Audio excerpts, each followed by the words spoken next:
Ah, Cow the Kangaroo, Round 2. One of my favorite childhood games, released in 2004 and developed by Tate Interactive, a developer from Poland. I'm curious to see if it holds up as well as I remember. So the story of this game, well, this is a good start. Apparently, our hero Cow is held captive on a pirate ship. A horrible, mean, cruel hunter has started to kidnap animals again! Yes, I kinda noticed, thank you. This dumbass parrot accidentally frees us by kicking into a pile of barrels. Aha!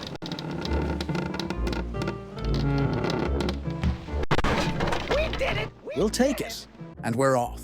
The ship is a small tutorial to get us used to the controls and collect our first coins. Then we quickly find our way to the Dark Docks, the hub world of this game.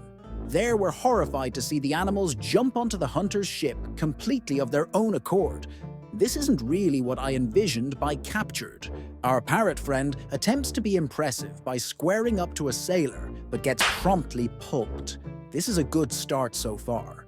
He did learn that we need 3,000 coins to save the animals and tasks us with going to the forest to start finding some. 'Cause as we all know, money grows on trees. Anyway, we find our beaver guide sleeping on a bench like some hobo, which is apparently enough not to get captured, and we make it to our first destination to free the animals from the grasp of some shaman. First thing we find, there is a locked gate. It didn't take long for our rescue attempt to be foiled. Guess we gotta look for a key, and we already get interrupted by another ugly beaver. Find my friend. He'll show you how to use the nuts. Not sure I want to use the nuts, but I'll take him up on his offer. Thank you, asshole. Hi, Cow. Pick up the nut and press the Y button to throw it. The longer you hold the button down, the further the nut will go. Okay, this is a bit childish, but let me have fun. In any case, we do grab the nut and throw it. Not that we have a choice. Great. Now you know how to throw nuts. Yeah, I sure do. Would you look at that? Cow's neck extends when he falls in water. That's adorable. After the checkpoint, we find a barrel and... yeah, you can't just drop into it. You have to jump inside. And holy, things get mildly intense there. Once downstream, we meet a random firefly who can apparently unlock the door from earlier. Keys are out of fashion. On the other side, we meet the first enemies, wasps, which, don't forget, are a subspecies that don't deserve life. We then have to hang from a net and look at that. Cow's using his ears there. The animations in this game are just the cutest. Case in point, he skips around after brutally killing his enemies.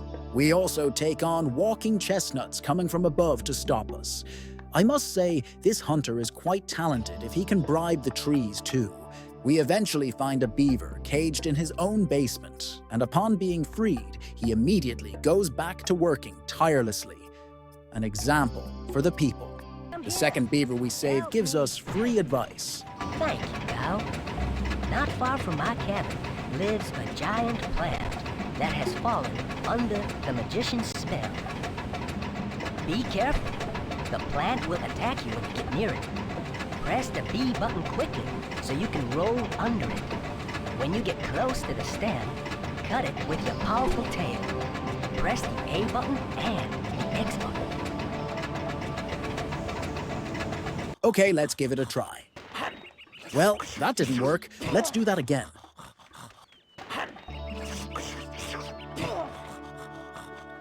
What the?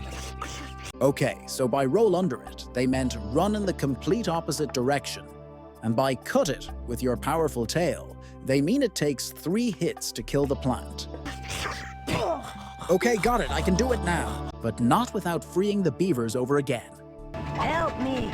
Shut the fuck up! Next one isn't much better. He makes me take care of his yard work.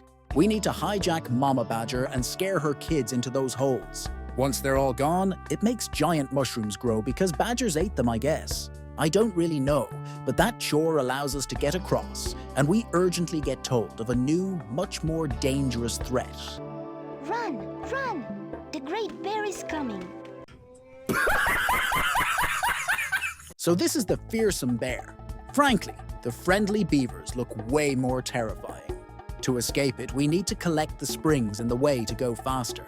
But it's ridiculous. You can grab them from 10 miles away. It's almost impossible to miss them on that narrow path. We easily escape the bear and find the boomerang. It's gonna be our trusty projectile, and the auto-lock feature is nice to make sure we don't waste too much ammo. Come on, who stocks bombs next to their house? Look at that, I found a secret.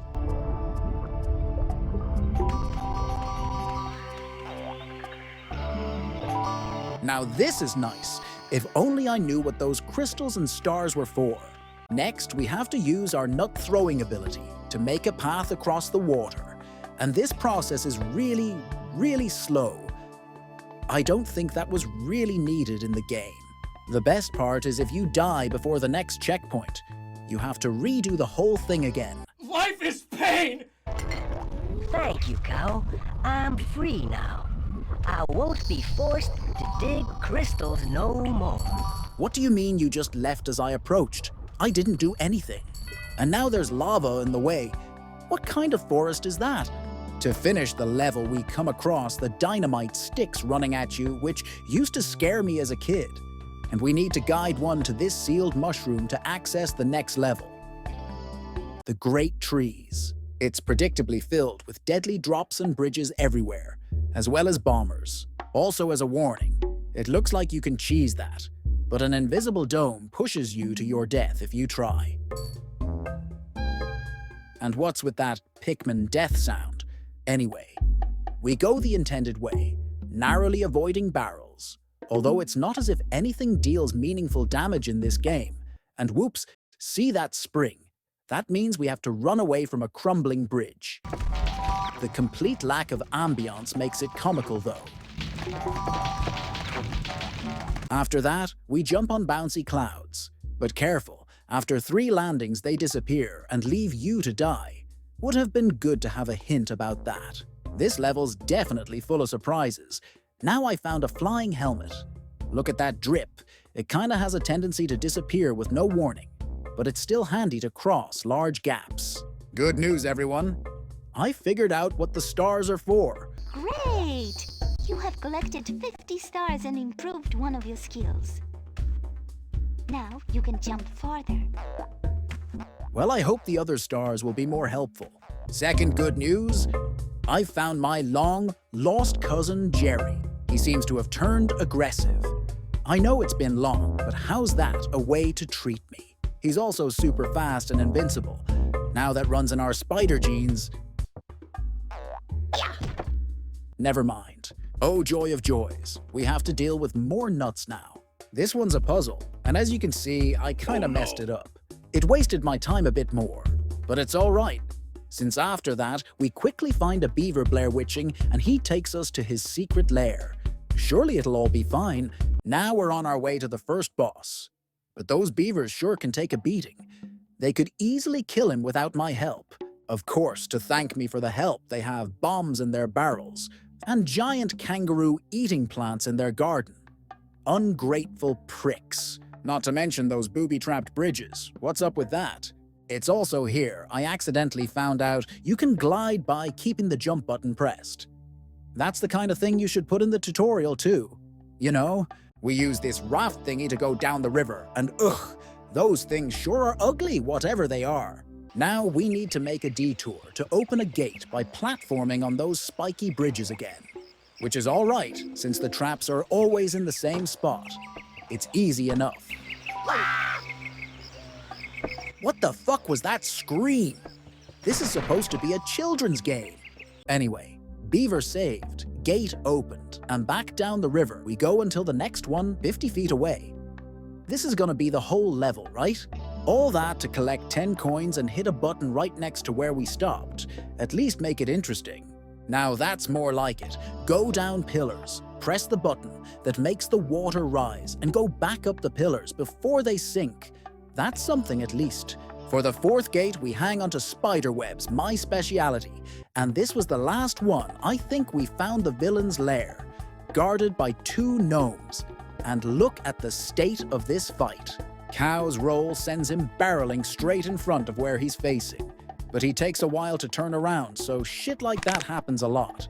And with 2 enemies attacking at the same time, you have to roll because punching leaves you open to attacks. It's not hard since they do essentially no damage, but it's annoying. Time for our first boss here, and he sounds very menacing. You will go no further. I'm invincible. My mirrors form a magic barrier that nothing can penetrate. You are too puny to break them. Thanks for the tip, dumbass. So, first attack.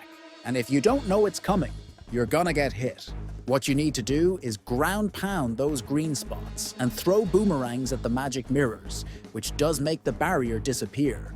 And then you can hit him with your boomerangs. He'll also throw lightning at you, but his attacks do so little damage, and there are so many hearts around that it's pretty much impossible to lose. The shaman is easily defeated, and we get to hear his villain monologue while he sinks into lava in a pretty relaxed manner. I don't know why getting hit by boomerangs made his platform sink, but you know, it's not like I care. Coming back to the docks, it seems our next destination will be the Winter World. Oh yes, my favorite country on Earth, Winter World. Before leaving for it, I can see the crystals I collected opened a door. Inside, we get to play a small minigame.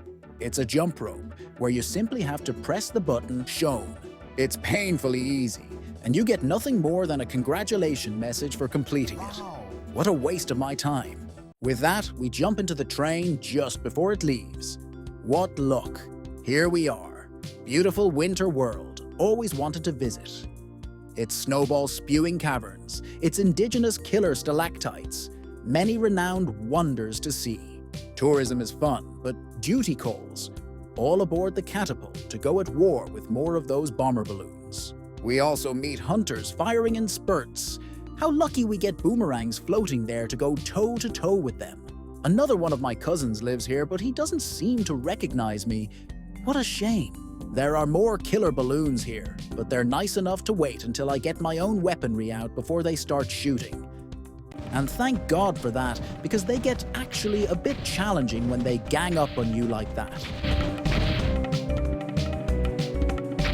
After taking our revenge, we also throw our anger at the neighboring icebergs. I'm here to save the animals after all. Who cares about all this stupid ice? We meet the rest of the family, and they're really aggressive. Now I remember why I never visited for Christmas. That's what you get for never buying me a Nintendo. Of course they were protecting the hunter, I should have known. He escapes in his tiny submarine before resurging 10 feet further. His plan to stop me is to destroy the ice I walk on. But my own greed got the better of me. Still Cow is invincible, and we escape by falling into a non-watery hole. How lucky can one be? We found ourselves deep underground and skate into action, quickly jumping into a barrel and killing more rude extended family while rightfully claiming my owed money along the way.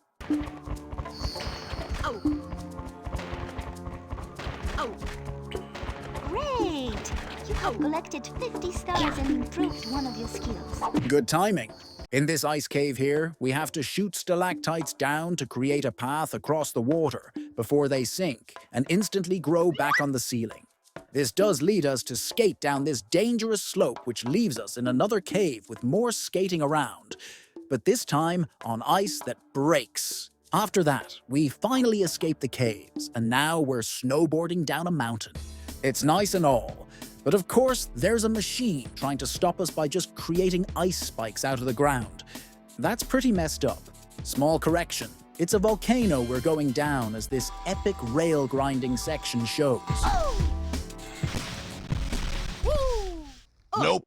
Refund. Are you kidding me? Yeah, there's a bit of jank in this level, but I pulled through with the last section here having us chased by that machine from earlier. It constantly attacks behind us, which you'll be shocked to hear didn't stop me. And it kinda just gives up and lets me finish the level. Nice. We're now at the entrance of the crystal mines, and I completely avoided dropping down that hole. But it's the only way in, so it doesn't matter.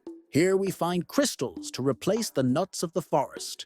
And what would a mine level be without minecarts? This part here looks like you have to quickly switch rails. But no, if you jump before both minecarts stop, you'll probably drop into the lava and die. As a benevolent spider, I offer the sweet release of death to my kind, stuck working in those mines, and I get rewarded with rocks falling out of nowhere. No matter, I make it out alive, and those dumb enemies don't even know how to approach me. We skate a bit more down a lava tunnel and meet the only species worse than the wasps, penguins. I'm not lying, they're seriously ruthless. As far as I can tell, they also evade my boomerang attacks. All right, big guys, I'll see you once all the ice melts. Finally, we made it to the train. Or we made it before the train. I don't know. It's boss 2 time. And contrary to what you might think, you can't kill those guys through the obviously open windows. You gotta take those goons out one by one while they fire at you, after which the big bad guy shoots a barrel gun at you while you absolutely pulp him with nuts. Repeat the process twice more, and he kinda just comically leaves, which means we won? Not sure we freed any animal, but alright. Let's try the second minigame before moving on, shall we? How lucky are we? It's a button masher, but with 2 buttons. You gotta get that bar down there to the max before Cow approaches, and it really sucks. I've never been good at button mashing, and the game asks you to succeed 3 times in a row, with each part being more demanding than the last. I mean, the last part gives you so little time, and you can't waste a second slowing down. I don't even know why I bothered. It took me 8 minutes, and I knew I'd gain nothing from it. But I proved I could do it. On to something a little more worthwhile now. There's a race with a 1,000 coin reward waiting for us. It's pathetically brainless. There are boosts everywhere which make it super easy to guarantee a lead, since your opponents can't use them, and the few obstacles around are barely in your way at all, since there's no speed loss for scraping the boat against walls. What we're left with is a pretty unexciting 3-minute race that's just you going through the motion, but hey, we quickly get a huge amount closer to our goal. Coming back to the docks, we're met with a derpy-looking turtle who needs our help saving his caged friends under the sea. I mean, it's not that I don't want to help, but have you seen Cow around water? Oh no, but of course. He took a page out of Crash Bandicoot's book and can swim only if he has diving equipment on. Anyway, the controls aren't too awful, all things considered, and this level needs you to grab those weird propeller rockets and guide them to the turtle cages to non-lethally free them, after which they place themselves into turtle-shaped doors, so you can continue. Ugh, okay.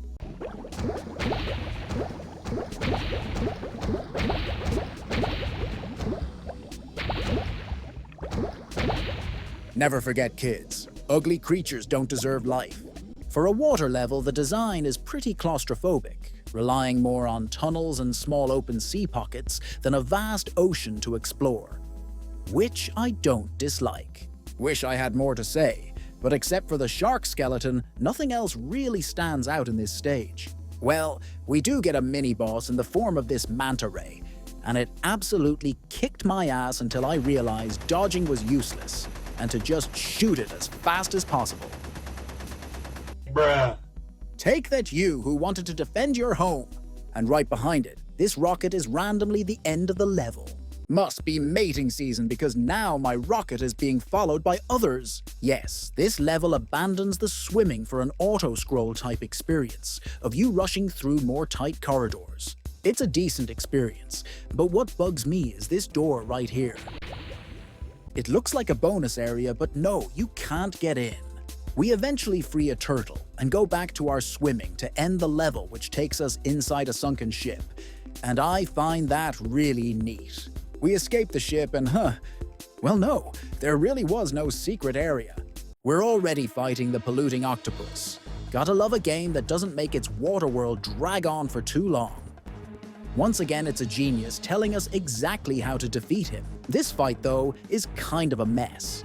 Your shots curve around the circular arena, and with the octopus waving his tentacles up and down, it makes it way harder than necessary to know where you're aiming, especially since avoiding the tentacles makes you shoot into the stratosphere.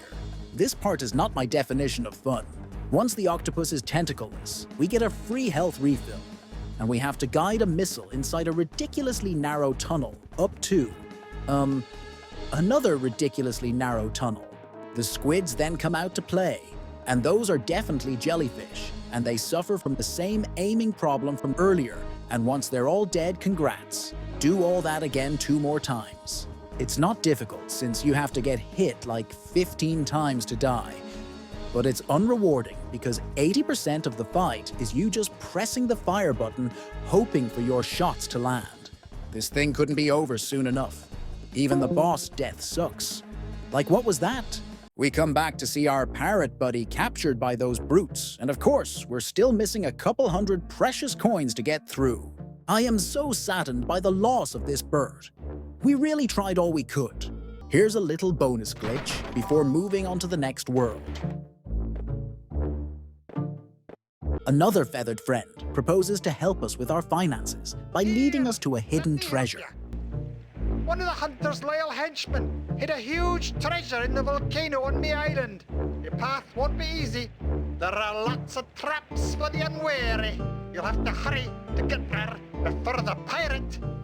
Of course we can't get dropped off at the gold, but a nice pelican is willing to carry us around for a bit. Just be aware, managing your flaps won't get you across gaps. You have to mash the button, even if it's not very intuitive. The tour of the place is relaxing, no enemies at all. But at the first sign of trouble, the bird bails. The main enemies in this world are those buffoons running after you and more long-lost cousins. Ooh, look at that, scary danger sign.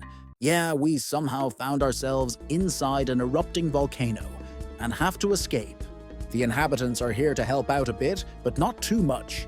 You still have to work for your life, and once they're satisfied with your effort, they fly you out. And that's the first level done. Level 2 is more of the same, but with another long-range hunter introduced. Good thing I have plenty of experience fighting from afar. If not for a cheap-ass sniping me from off-screen. New world, new species, not deserving of life. This time it's the crabs tasting my anger. We quickly meet up with the pelican again, and he can eat those floating fish to fly further.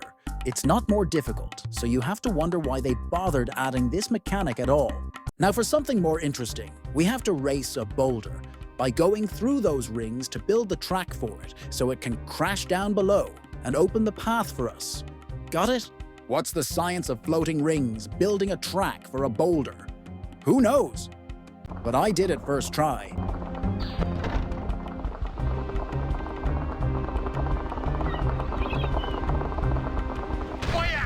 It worked! It opens the way into some ruins, and hey, I definitely remember playing in there as a kid. Jungle temples and their usual death traps. Nostalgia. Oh damn, this hunter is backed up by a bombing balloon. Not to worry, the move in one direction strat takes care of him, and the balloon is somehow weaker.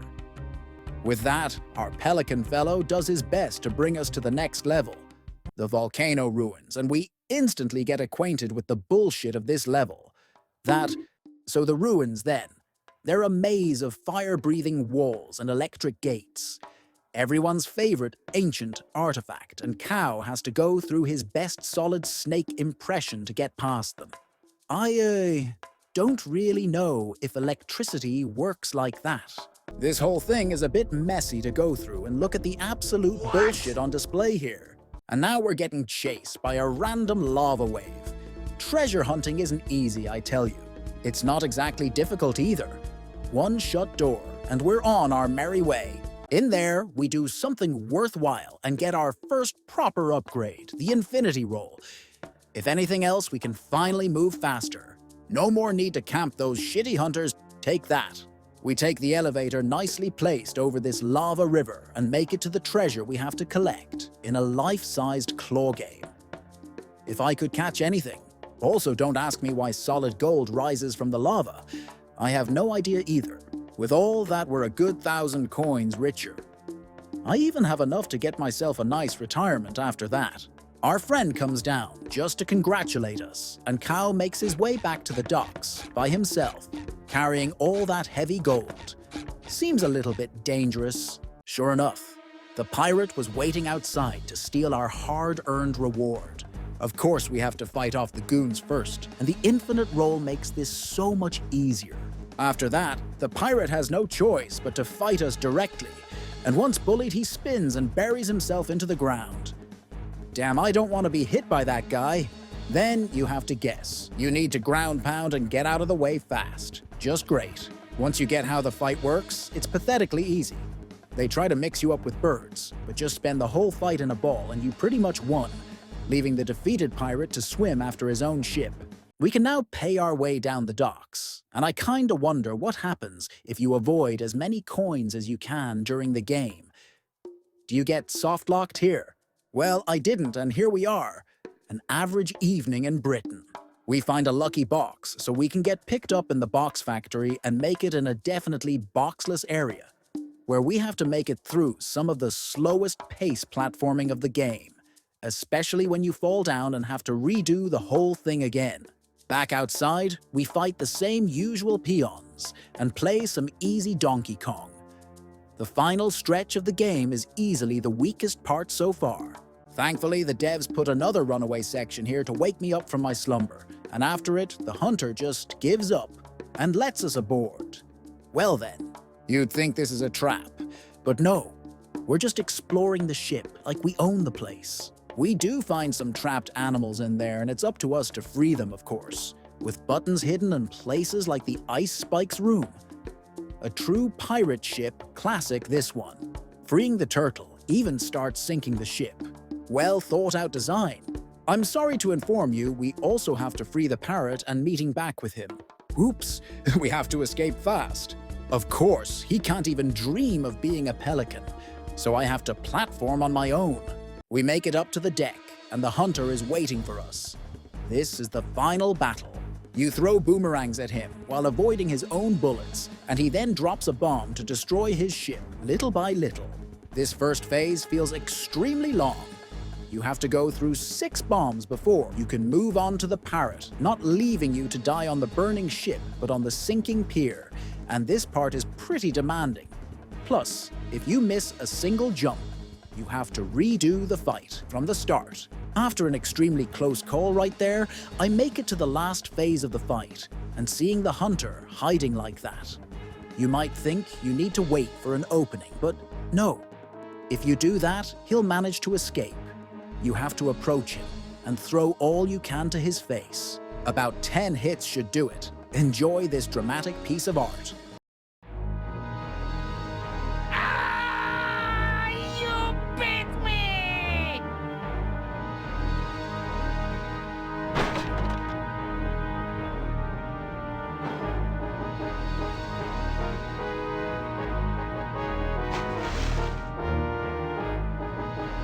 Bravo! Give the writers an Oscar. Yup, you're seeing right. The hunter is condemned to living the rest of his life on this tiny deserted island. Serves him right. After the credits end, we're kinda just thrown into the docks again. This is where our adventure ends as well. Now, for the big question, does this game hold up well to my memory? Is it worth playing at all? I won't lie to you, it was a bit of a letdown. There's a good bit of variety in the levels and gameplay, and it controlled pretty well overall. That part of the game I don't have a problem with, but the combat is naffed and repetitive. The music is easily the weakest point of the game. None of the boss fights are good, and the graphics are a mixed bag. On one hand, the game is colorful and cartoony, and Cow has a cute design, but on the other, most of the NPCs look kinda not great. The game is also very easy. Cow has way too much health, and the checkpoints are frequent, so deaths aren't even that big of an issue most of the time. Overall, it's a short adventure, 5 hours or so you lose nothing by playing it, but the novelty wears off pretty quick. levels could have been cut in half and only kept the unique gameplay elements, but this would have made the whole experience even shorter. I don't really see why you'd want to play this game other than for nostalgia purposes, but if you decide to go through with it, by all means, have fun. I heard Cow has 3 other games to his name, so I might see what the rest of the series is about one day. And with all that done, like and subscribe. Please. Thank you.